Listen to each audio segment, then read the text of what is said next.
We unpack. We unpack.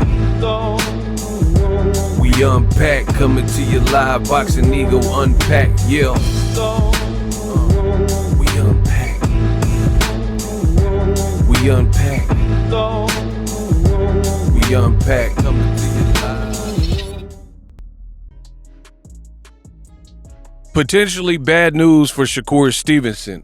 Rumor has it that Keyshawn Davis could very well fight against none other than Edwin De Los Santos. In this video, I'm going to break down how this could be bad for Shakur Stevenson.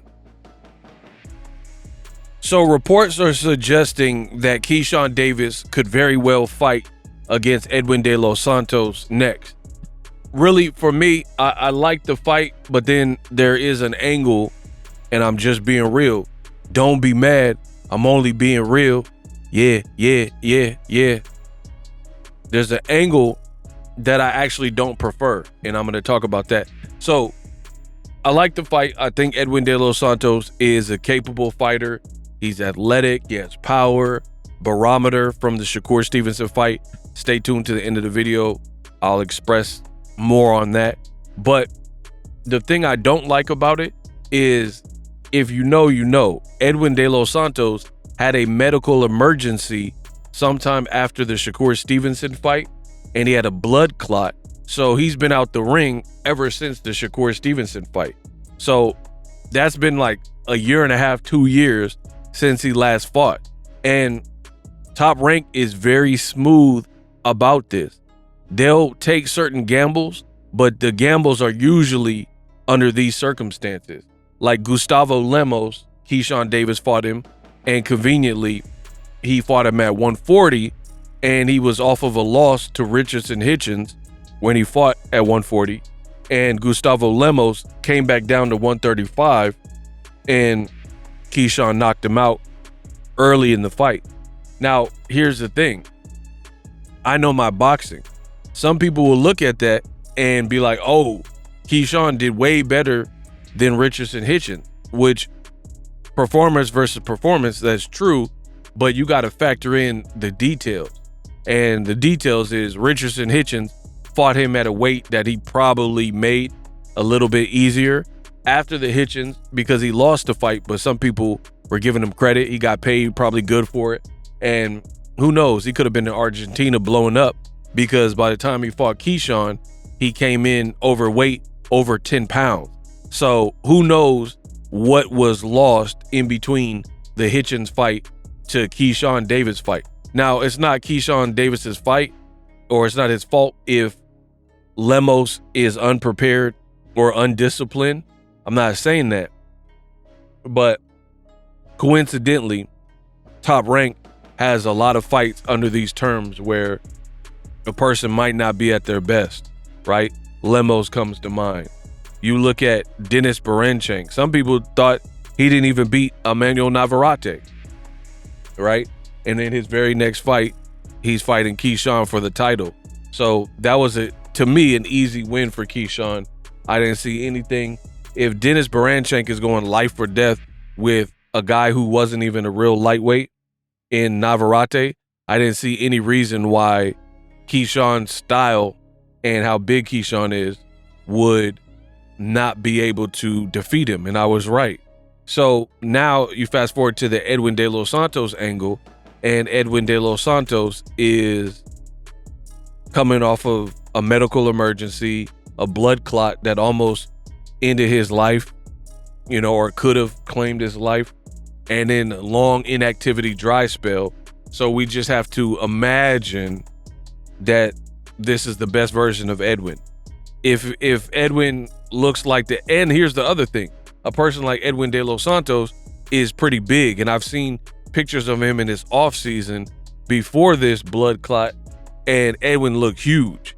So who knows if he can make 135 comfortably being out the ring a year and a half to 2 years.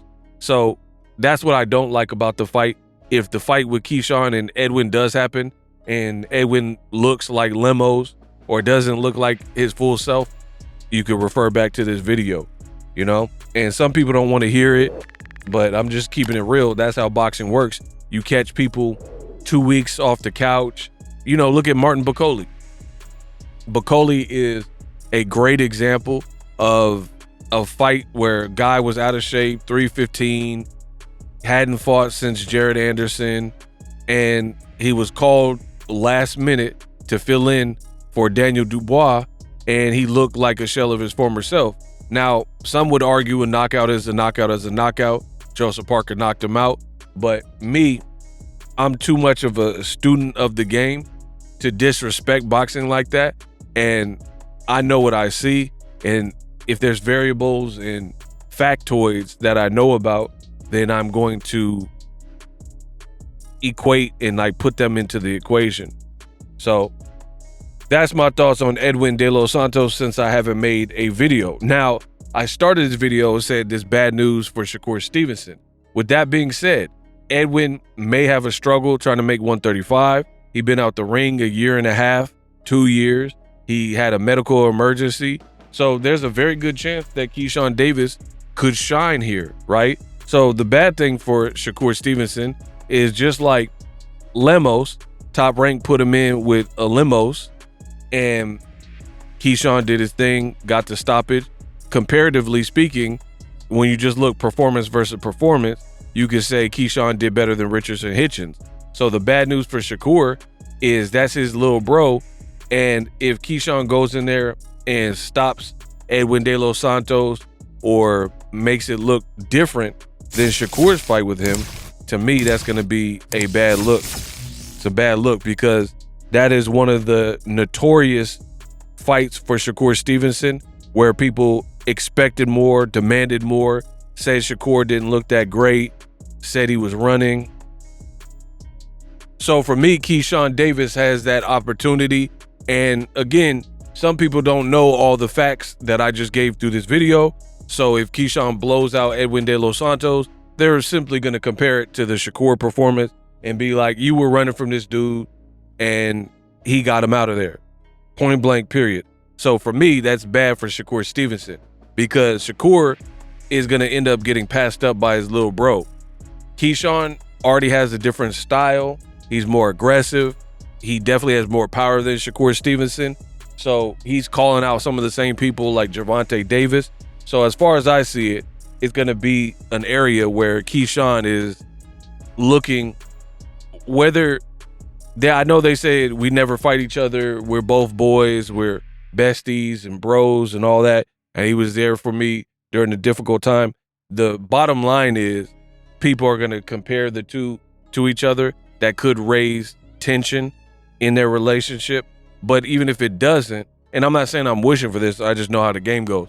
Even if it doesn't, people are going to start getting to the point where if Keyshawn keeps showing up and having good performances and Shakur is not necessarily must-see TV with his style, it's going to get to the point where people are demanding that Keyshawn, who now has one belt, just like Shakur has one belt, just like Tank has one belt in the lightweight division, they're going to start calling for the bigger fights for Keyshawn to get him as opposed to Shakur Stevenson. So that's kind of what I could see potentially happening.